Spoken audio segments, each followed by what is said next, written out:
aujourd'hui, j'aimerais bien vous partager une réflexion sur ce qu'on appelle communément le coup de froid. Parce que c'est la saison. Et ça commence. J'en ai vu plein la semaine dernière. Et en fait, je vois qu'on a une totale absence de la compréhension de ce que c'est et qu'est-ce qu'il faut faire au moment où ça arrive.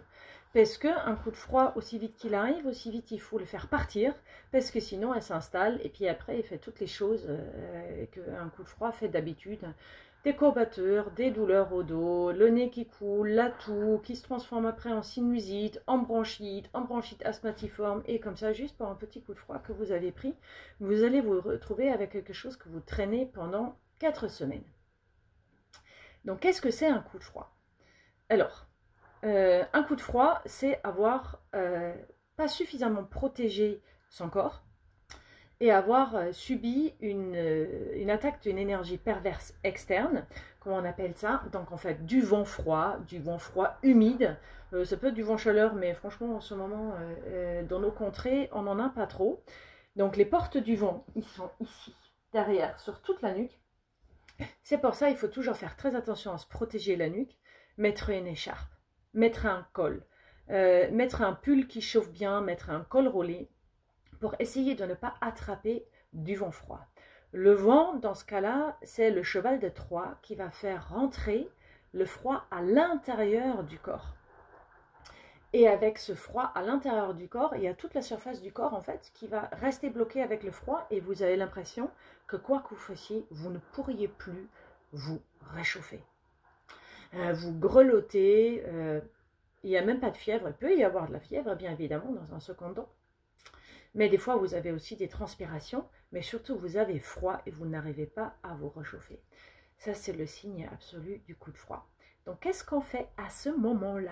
Et surtout, on réagit très vite. Vous avez 24 à 48 heures pour le foutre dehors par la manière par laquelle il est rentré.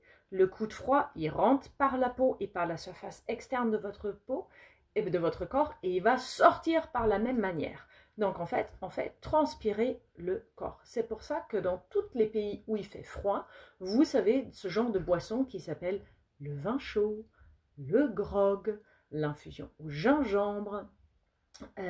J'avais fait un post là-dessus sur le ginger honey lemon cet été que vous pouvez prendre en été et en hiver. Et en hiver, il est parfait. Vous allez le trouver un peu dans le feed sur mon site. Donc, qu'est-ce qu'on fait? On fait transpirer le corps pour ouvrir les pores de la peau. Donc, idéalement, vous prenez soit un vin chaud, soit un grog. Vous trouvez les recettes sur Internet. Donc, on fait du vin chaud, enfin de l'eau chaude avec quelques tranches de gingembre ou de la cannelle, un peu de rhum, de whisky ou de ce que vous avez, ce qu'il y a au-dessus de 40 degrés.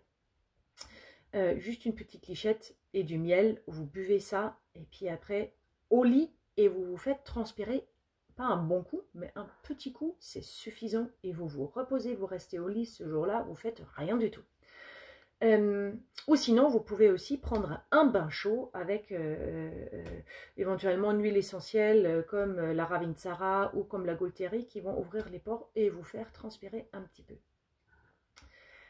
Donc voilà, faites en sorte de foutre le froid dehors et de transpirer un petit peu et vous allez voir que le lendemain, tout ira pour de mieux. Ayez ce réflexe de prendre en compte les besoins de votre corps, la réaction de votre corps et pas vous dire « Ah bah dis donc, ça va passer tout seul ». Ça ne coûte tellement rien du tout d'un soir de vous chauffer un bon verre de rouge et mettre de la cannelle et du gingembre dedans, quelques clous de girofle et hop, ça fait un bon vin chaud. N'utilisez pas ceux d'e-commerce, puisque en fait, franchement, ceux d'e-commerce, la plupart du temps, c'est des arômes artificiels qui sont dedans. Ou sinon, un ginger honey lemon, vous faites une décoction de gingembre, 5 tranches de gingembre, vous faites bouillir une tasse d'eau chaude, vous faites décocter à peu près 10 minutes. Après, vous rajoutez quelques petites gouttelettes de citron, pas plus, c'est pas la peine de presser le demi-citron. Vous mettez du miel. Vous pouvez, si vous voulez, mettre un peu de thé, mais dans ce contexte-là, ça n'a absolument aucun sens. Ce sera que pour le goût et vous le buvez. Et vous allez voir que ce coup de froid, il va partir aussi rapidement qu'il est venu. Donc avec ça, je vous laisse prendre soin de votre corps et prenez soin de vous. À très bientôt.